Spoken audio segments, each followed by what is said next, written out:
Bonjour à toutes et à tous et bienvenue dans cette nouvelle critique cinéma.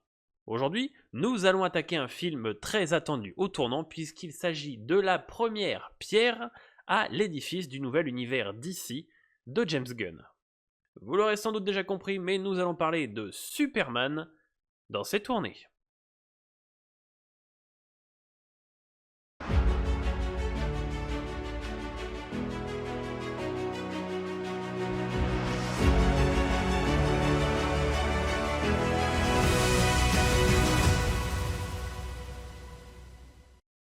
Arrivé en France tel un bébé kryptonien s'écrasant sur Terre le 9 juillet, ce nouveau Superman s'impose comme le tout nouveau départ de l'univers DC de Warner Bros.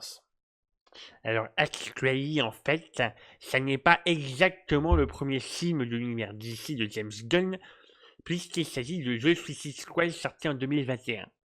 Un lien qui se fait assez facilement si l'on regarde la saison 1 de Peacemaker, et le réalisateur James Gunn a annoncé répondre à cette question dans la saison 2 de Peacemaker qui sortira cet été.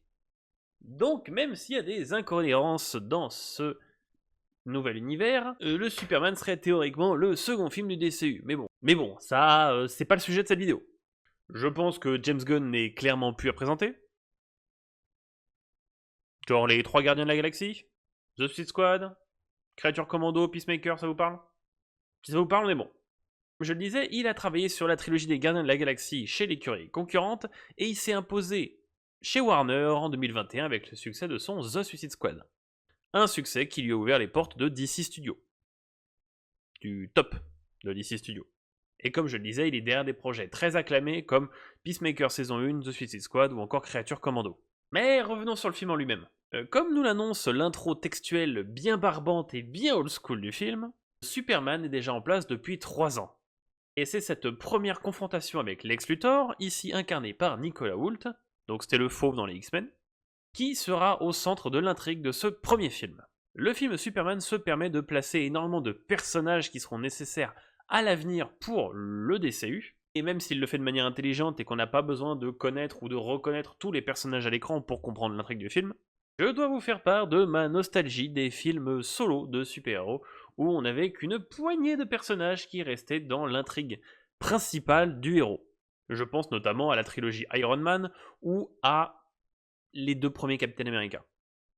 Aujourd'hui, pour faire des films de super-héros, chez DC, on se sent obligé d'ajouter Batman et Wonder Woman dans le film The Flash, ou de rajouter des antagonistes de la saga L'Incroyable Hulk dans Captain America. Et encore une fois, même si dans ce Superman l'intégration est plutôt bien réussie, c'est pas toujours une valeur sûre et c'est un style qui est quand même à apprendre avec des pincettes. Sinon, on peut se retrouver avec un Captain America Brave New World, encore une fois. Et oui, je vais faire énormément de comparaisons entre les deux films. Niveau acteur, je trouve que David Corenswet, en Clark Kent / Superman, l'acteur de The Politician et de la série Hollywood, fait un excellent Superman à l'écran. Même si le slibard rouge est peut-être un peu trop dans le costume. Oui, ça rend certaines scènes un peu bizarres. Du côté de Rachel Brosnahan et de Nicolas Hoult, franchement rien à dire, ils portent très bien Lex Luthor et Lois Lane à l'écran.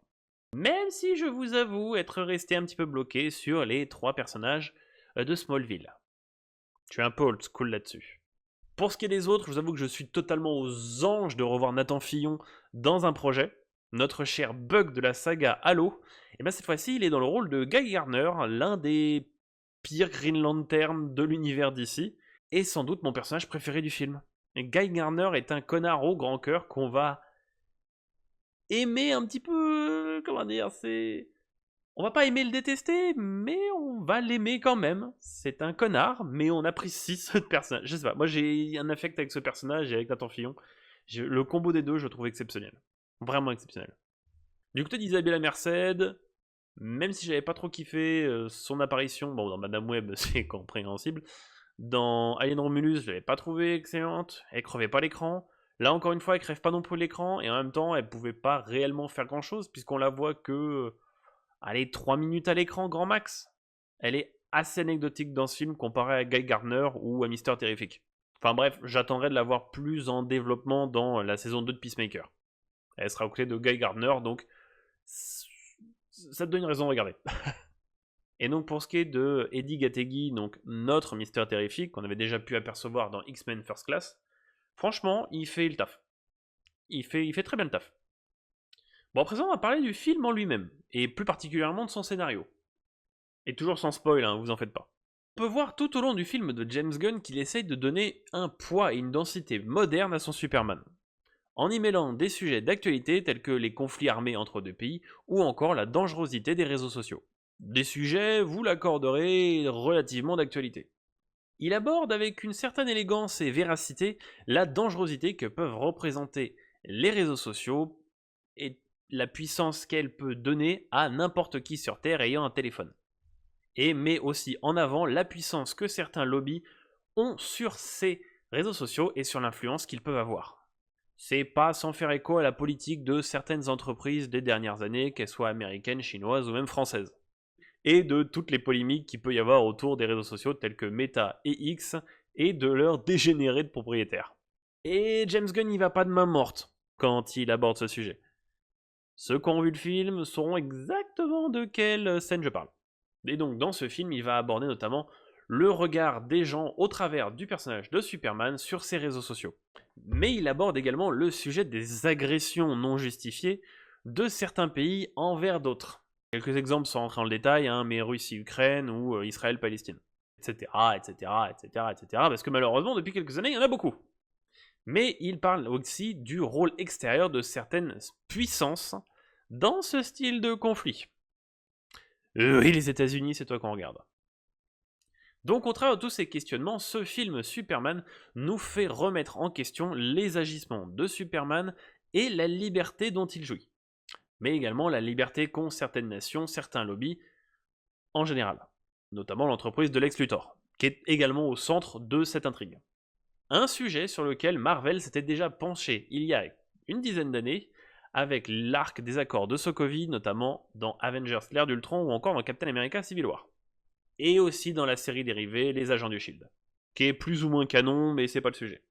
Mais en 2025, avec un tel background chez Marvel, c'est un sujet lamentablement raté dans Captain America Brave New World, un film qui parle de géopolitique mais qui ne veut pas se mouiller. Ça serait dommage de faire un film intéressant. Et c'est donc sur ce point que Superman réussit, là où Captain America Brave New World échoue lamentablement. Même si on reste avec des nations fictives, on dépeint quand même une fresque assez réaliste du 21e siècle, et plus particulièrement de ces 5 dernières années. Une tournure donc assez originale pour un total renouveau de la saga. Au niveau des effets visuels, j'en ai pas du tout parlé, mais on est sur un film qui est d'une très bonne qualité visuelle. On n'est pas sur des effets ratés qu'on a pu voir sur des gros blockbusters ces dernières années. On a donc de bons personnages, un bon développement, et surtout un bon visuel. Le film est beau, le film a des plans intéressants, a des idées de mise en scène, franchement on est sur un rendu assez propre, mais peut-être un peu trop classique encore une fois en termes d'image. Là où, quelques mois plus tôt, le film Thunderbolt se démarquait bien plus avec les pouvoirs de Void/Sentry qui étaient assez original et franchement d'un point de vue visuel assez étonnant. Pour ce qui est du scénario du film, on remarque sans trop de difficulté qu'il y a deux grosses parties. La première et la deuxième heure. L'une de l'autre, séparées, sont deux très bonnes parties. Cependant, le lien entre les deux est assez fragile, voire faible, voire plutôt naze. Donc on voit que c'est une facilité scénaristique en fait. Et vraiment c'est le Deus Ex Machina qui vient débloquer la situation, et bon sang que je déteste les Deus Ex Machina.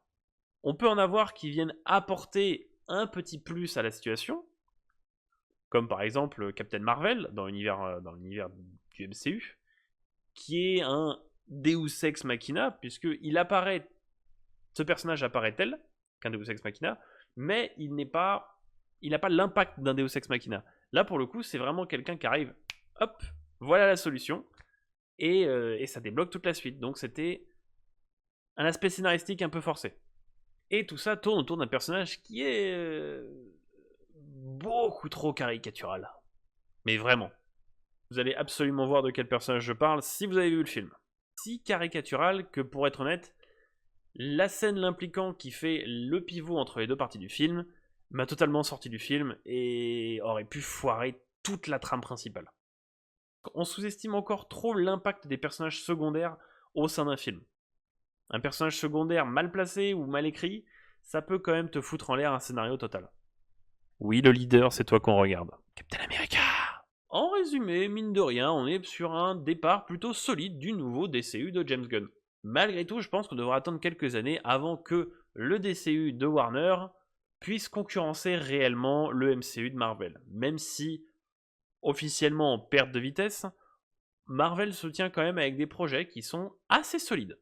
Notamment Daredevil Born Again, Ironheart pour Disney+, et Thunderbolt pour le cinéma. Et on espère les 4 Fantastiques. J'allais l'oublier, mais mention spéciale à Crypto, qui est l'élément chaotique du film, et un très bon élément comique pour désamorcer certaines situations. Et pour le coup, ça se limite pas à ça. Crypto est vraiment utile au développement du film. C'est pas juste un caméo un peu stupide. En tout cas pour moi, le Superman de James Gunn, c'est un solide 14 sur 20. On n'est pas sur la pépite du film de super-héros, mais on reste quand même sur un très bon divertissement. Encore une fois, cette expression-là n'est pas péjorative. Je répète, ce n'est pas péjoratif de dire que c'est un bon divertissement. En tout cas, merci à toutes et à tous d'avoir regardé ce nouvel épisode de ces tournées. On va se retrouver très rapidement, très sans doute pour les 4 Fantastiques. Merci à tous et à la prochaine.